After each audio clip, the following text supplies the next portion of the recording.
Yo, what is good, boys? The time is here. UFC 328 predictions and breakdowns. All right, bruh. Let me turn this music off. How to hit a little intro music there, okay?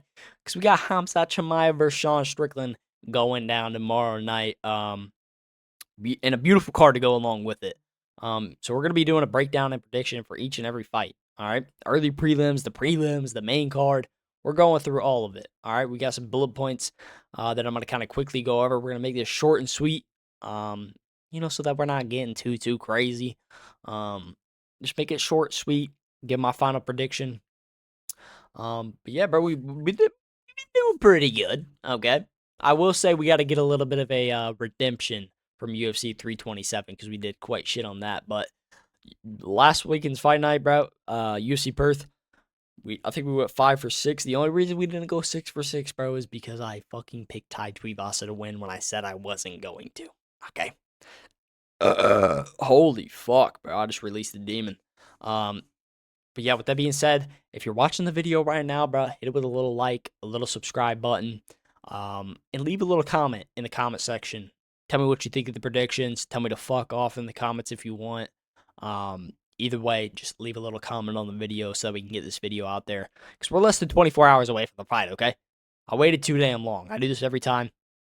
But I kind of like doing it like this, bro, because I'm excited for the fight, so I'm amped up to do the breakdown, you know what I mean?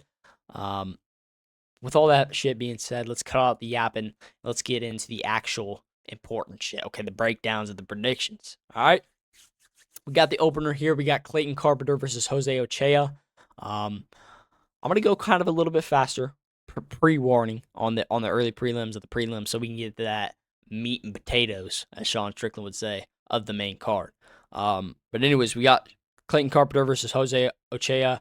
I'm gonna go with the underdog to start us off here. Give me Clayton Carpenter to get this one done by decision. Because he's a little bit more technical than Jose Ochea, and the thing that concerns me with Ochea, is he has a lot of finishing potential. Okay, as soon as a fight starts, he has a lot of finishing potential in the first round in general. Really like the first 2 rounds, but there's a but. He does like to leave himself a little bit open, okay, when he gets in the pocket. And I don't like that against a technical striker like Clayton Carpenter. And I also have never seen Jose Ochea's, kind of grappling, what he does when he has a real crafty grappler in front of him, which Clayton Carpenter has as well. He has some crafty grappling and some good technical striking as well, which I think could get Jose Ochea in trouble in that pocket when he leaves himself a little bit open. So, give me Clayton Carpenter to get this one done by a close 29-28 decision to start us off. All right, little underdog pick to start us off. On to the next, though, we've got Basengar Susukayev versus Jordan Santos. I'm going to go with Susukayev here, bro. Probably by a round 1 or 2 submission. Pretty quick submission I can see here. Jordan Santos, man, I just don't see him being able to put up with the pressure wrestling that all these fucking Russian dudes have, okay? And Susukayev has it as well. And he's got the unlimited gas tank and the unlimited pressure wrestling. And I just don't think Jordan Santos is going to be able to hang around for that. And I haven't really seen him. I haven't really seen his cardio as well. I haven't seen Santos' cardio as well, which worries me, especially when having to wrestle that much. So, give me Susukayev, probably by round 1 submission. I'll go with that. So you get a dead on prediction, okay? I want to say round 1 or 2, but we'll go with round 1.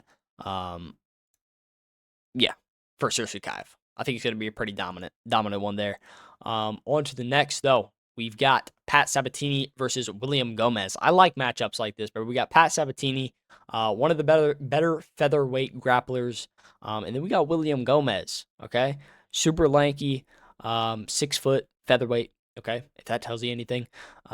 Striker, he likes to stay on the outside. He does a pretty good job at staying on the outside. Okay, which I'm a little bit worried about my pick here, Pat Sabatini, to get this one done, because William Gomez is really good at staying on the outside. And he has those good ass long legs and those good ass long arms to be able to do that.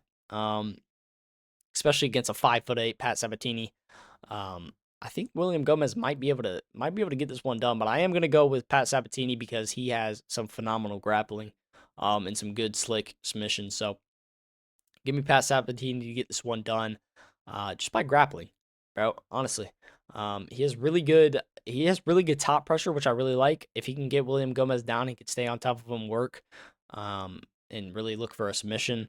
And William Gomez, even though he is 6 foot and lanky, and he might be able to keep Pat Sabatini at range with his strikes, that also means there's just more of a window for Pat Sabatini to get in on those hips, and get himself a takedown. And then, like I said, he's got really good top pressure, um, which I like for Pat Sabatini. So that he could really work his way in there and start fishing around for some submissions. So give me Pat Sabatini by round 3 submission or decision. We'll go with that. And then on to the next here, we got Roman Kopylov, our boy. We are Roman Kopylov versus Marco Tulio. I want Roman Kopylov to win, bro. I really do. But I think I'm gonna pick against him, bro. Because I've had enough with Roman Kopylov. Okay. I love Roman Kopylov. I think his striking is beautiful. And I like that he has a good assortment of weapons in his inventory. But Marco Tulio, bro, he's one of those pressure fighters, okay, which we've seen how Roman Kopylov does against those pressure fighters, okay, Paulo Costa, and then RoboCop in his last fight, and he doesn't do good, okay. When the pressure gets high, Roman Kopylov says goodbye.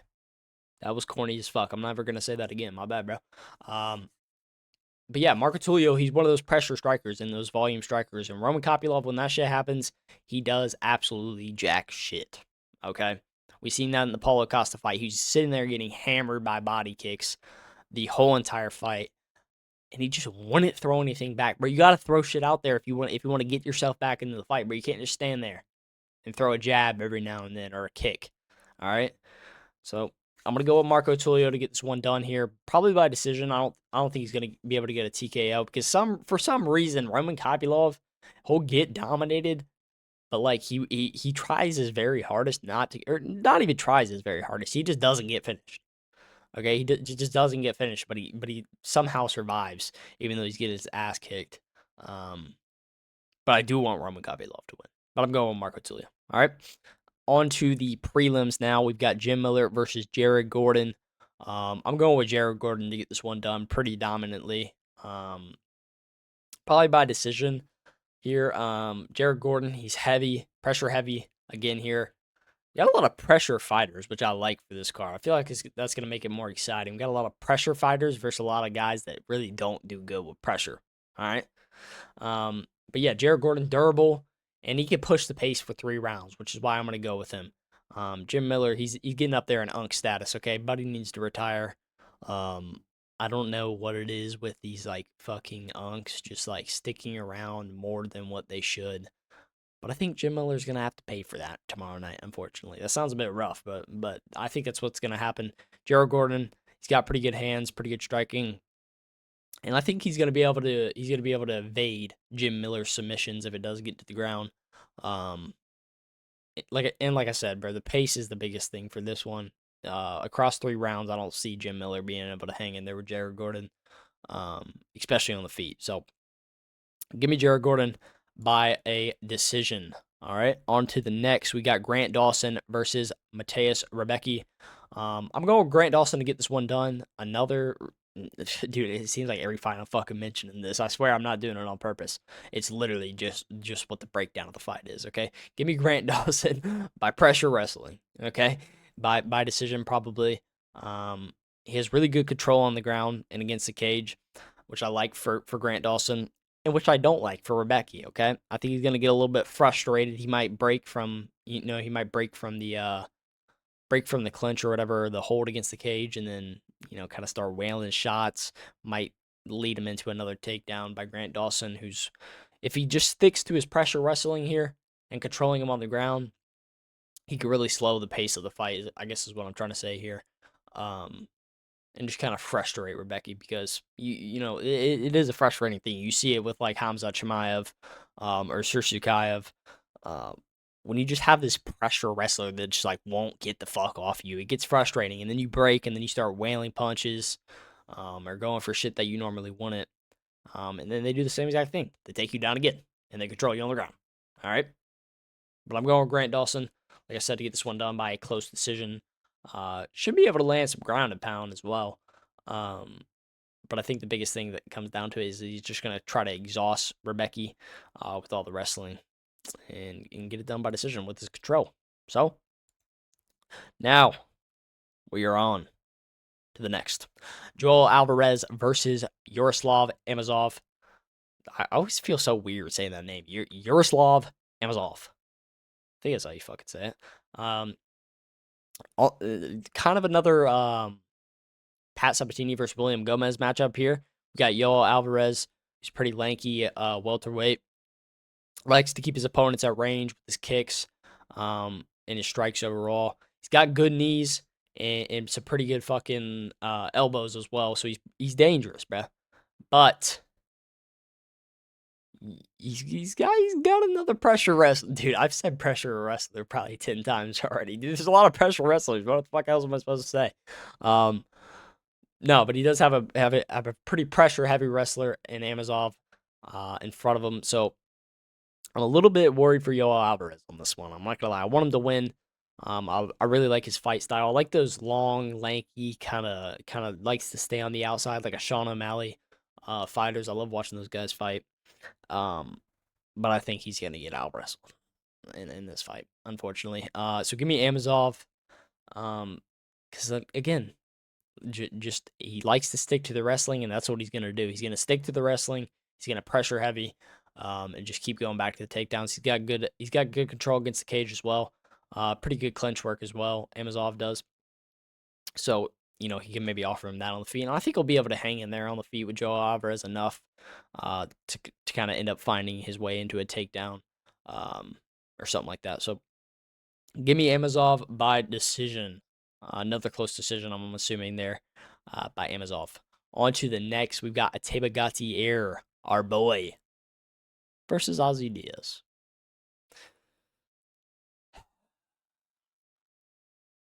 I heard that Ozzy Diaz's family was actually caught on video on TikTok at a casket.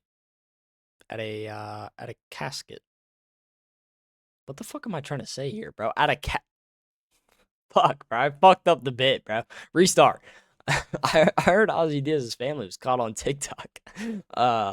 Actually shopping for caskets for Ozzy Diaz ahead of this fight at UFC 328. Bro, that'd be some shit that John Anik would say on the fucking commentary booth. Yeah,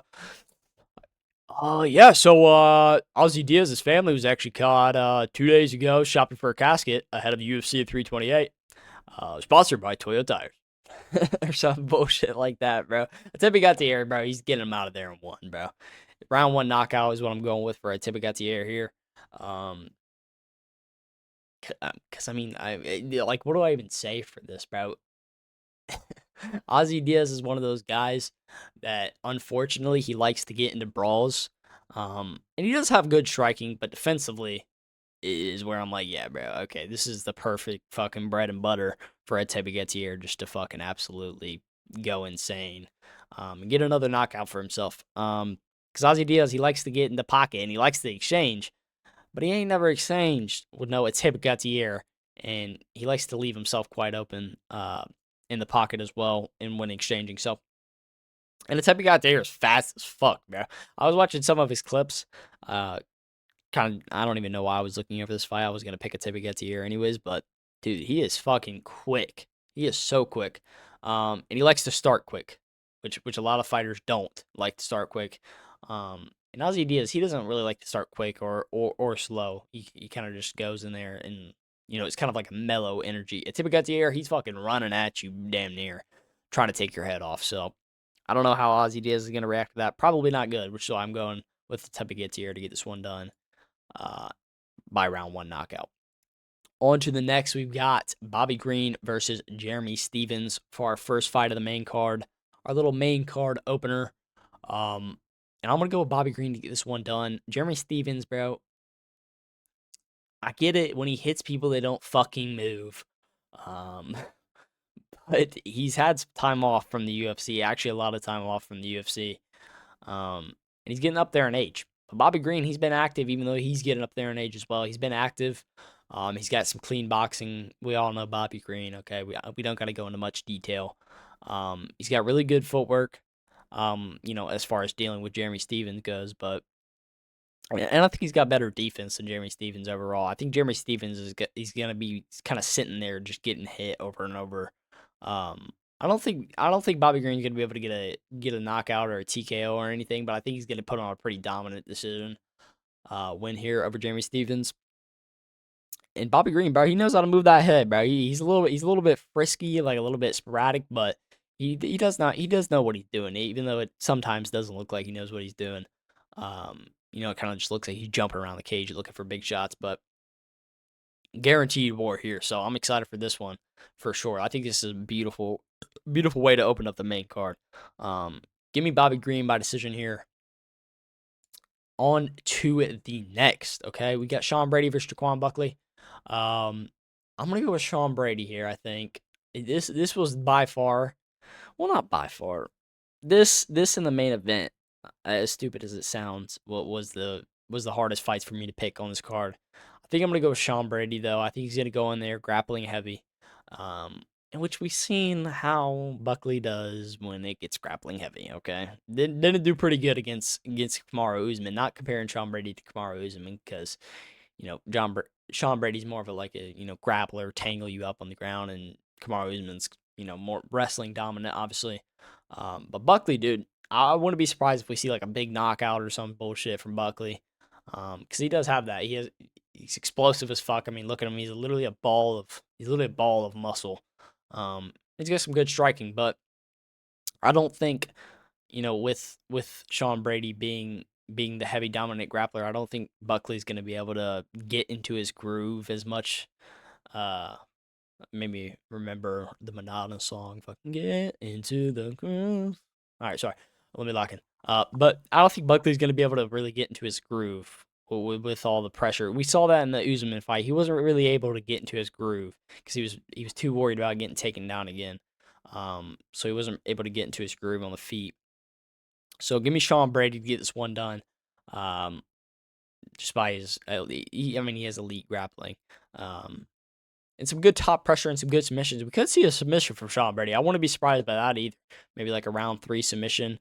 I think that's what I'm gonna go with. Round 3 submission or close decision for this one here. On to the next, bro. We've got Alexander Volkov versus Waldo Cortez Acosta. Um, I'm gonna go with Alexander Volkov to get this one done here. I think Alexander Volkov. I could be wrong about this. Maybe I'm just not paying attention enough, but I think he's one of the most underrated fighters in the whole UFC. Is that crazy to say? I don't feel like that's crazy to say. No, it's not crazy to say. Um, but yeah, I'm gonna go with Alexander Volkov here to get this one done. Probably by TKO. I'm thinking round 2, round 3 TKO here from Alexander Volkov. 'Cause a motherfucker 6'7", bro. He's gonna keep Waldo Cortez Acosta at range, which I'm pretty confident he will do. Um, and I just don't think Waldo Cortez Acosta is gonna be able to like smidge his way in there, and land big shots against Volkov. And even if he does, Volkov has a pretty good chin. And he likes to stay active. Even if Waldo Cortez Acosta, for some reason were to try to take you to the ground, I think it's going to be a mainly stand up fight. But even if Waldo Cortez Acosta does take you to the ground, tries to smother him on the ground with some ground and pound, Alexander Volkov is super good off the back with landing strikes. We saw that, was it his last? I think it was his last fight. Um, he's super active even when he's on the ground or against the cage. He's super active with his strikes, and he's super good at range on the feet, in the open. So give me Alexander Volkov by decision by round 2 or 3 TKO. All right, let me reset here, bro. I'm fucking. Woo! Bro, I've tried to record this video probably 50 times because I keep fucking it up. All right, I always do like bad on these long cards because I get like tired and then I start kind of just spewing bullshit. But I'm pretty locked in right now, okay? So made a little reset. Get a little sip of water. All right. Because we got our co-main event coming up next. All right. Joshua Van versus Tatsuro Taira. Another fucking tough ass fight to pick. I think I'm gonna go with Joshua Van to get this one done though. I'm gonna go with the underdog here. Tatsuro Taira though, I would not be surprised if he wins. To be honest, this is a close fight. I'm not putting no money on this, bro. Joshua Van, we all know him, bro, as of now because he's known as the paper belt champion, but he's got elite boxing, crazy speed, good counters, good timing, and he's super calm under pressure. We've seen that in the Brandon Royval fight. Super calm under pressure, which is that's really why I'm favoring him here. Because even if he does get taken to the ground by Tatsuro Taira, who has elite grappling, he's really good under pressure, and he's really good in spots where most fighters would be uncomfortable. If you get what I'm saying. So give me Joshua Van to get this one done by a decision.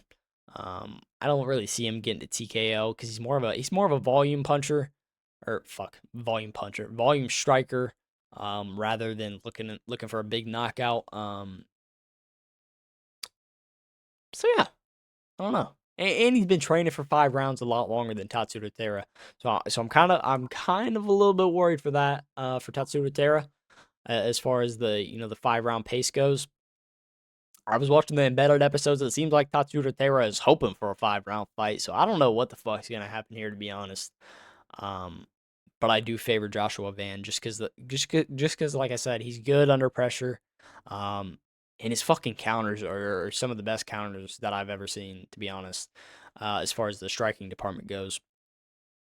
I am a little bit worried. One more thing for this one, I am a little bit worried for Joshua Van, on how he's gonna do getting inside. Uh, whoa, that almost sounded fucked up. I almost said getting inside Tatsuro Taira. It's not what I meant, bro. Um, getting inside the pocket with Tatsuro Taira.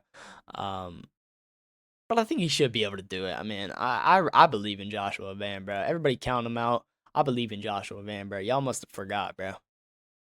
This guy's a marauder. He took Brandon Royval 3 rounds, put the pace on him every single round, broke flyweight records. Who does that? You know what I mean? It's fucking Joshua Van, bro. Put some respect on his name. Anyways, bro, on to the main event. Oh my god. Hamzat Chimaev versus Sean Strickland for our main event here. I'm gonna get, if anybody actually watches this video and comments on it or watch this whole video, I'm gonna be fucked because I'm picking Sean Strickland to fucking win. I don't give a fuck, bro. I'm picking Sean Strickland to get this one done. I have a feeling, a super weird feeling, that Sean Strickland's gonna get this one done. And I feel like if he can just get past the first 2 rounds, I feel like round 3, 4, and 5 is all Sean Strickland's. Uh, people act like we've seen Hamzat Chimaev like improve his cardio. We haven't seen him improve his cardio. Yeah, he went 5 rounds with DDP, laying on top of him and tapping his face the whole time. Okay, the Gilbert fight, the Gilbert Burns fight, the Kamaru Usman fight, he gets sloppy when he doesn't get to lay on top of his opponent the whole time. All right. And I don't think he's going to be able to do that to Sean Strickland. Sean Strickland has super good get ups. Even if he does get taken down, he's good at getting up off his what am I trying to fucking say here? Off his back? After being taken down, he's good at getting up is what the fuck I'm trying to say here. Um yeah, man. It's a tough one, but if Sean Strickland can just get past those first 10 minutes of the fight, I think it's his fight completely. I I I might be fucking crazy, bro. Hamza Chimaev is sloppy on the feet. People don't want to admit this shit, bro. I'm saying it how it is. Hamza Chimaev, when he gets tired, he gets super fucking sloppy on the feet, and you can't get sloppy against Sean Strickland because as soon as he sees an opportunity to go in for the kill, he's gonna go in for the kill. Um. So yeah, bro. Give me. I feel like I'm gonna regret this, but give me Sean Strickland by decision, bro. Um. I feel like I might just be throwing a prediction down the drain here. Um, but fuck it, bro. Give me Sean Strickland by decision. I really believe that Sean Strickland might win, or is gonna win this fight. I don't know why. I just have a feeling that he's gonna be able to get past those first 10 minutes. And another thing, bro. Hamza Chimaev looked fucked at the weigh-ins, bro. I'm not. That's bad for his cardio. He looked drained as shit. Yeah, he looked bad at the weigh-ins, but I mean, I'm trying not to take that obviously into play, because everybody looks like shit at the weigh-ins, but you look like extra shit. Okay, so give me Sean Strickland to get this one done, baby, by decision. All right, that's the final prediction. Okay, I'm not taking my word back. I'm not choosing Hamzat Chimaev. All right, not going with the safe pick here. Let's just close that out so I don't do that. Yeah, bro, that's my predictions and my breakdowns for UFC 328. Hopefully we do pretty good. I think we're gonna do pretty good. Um, the only ones I could see getting like the only ones that are super risky for me, is is the main event and the co-main event. Honestly, if I had to do a parlay, I would probably do a Tipa Gutierrez. Like this would be probably more of a. This is probably what I'm gonna do personally. You don't got to do it. Do it if you want to. Don't do it if you don't want to. Okay. I think I'm gonna go with like a little lottery parlay for this card. I'm gonna go a Tipa Gutierrez round one KO, and then Sean Strickland to get this one done by decision. I think. Call me fucking crazy, bro. But yeah, that's gonna do it. I'm gonna get off here. I'm gonna fucking post this shit because I've tried to do it 100 times, and it just kept getting sloppy. So I think we got a good one there. I hope I explained it all good, nice and well, laid it out for you fellas. Um, so yeah, bro, we're gonna see what happens. We're gonna be back on Sunday, with the recap. If not Sunday, we'll do it on Monday. Um, but I'm probably gonna record it on Saturday. I might even fucking no, I'm not gonna record it on Saturday. I'll probably record it on Sunday. Might post it on Monday. Um, just so have some time to kind of die down a little bit, and then I'll fire in that recap. Um, yeah, what do we got? What do we got after this? We got Allen versus Costa. Um, so we'll do a main card predictions for that. We got Malcolm Wellmaker coming back. That's an exciting one. On there as well. So we'll do predictions for that next weekend. But dude, let's worry about this weekend first, okay? Because we got a fucking heater on our hands. All right. I'm gonna get off here. I'm gonna post this. Let me know what you guys think of the predictions if you made it this far. If you did make it this far, thank you very much. Make sure you leave a follow or a subscribe, and a like and a comment on the video. Peace.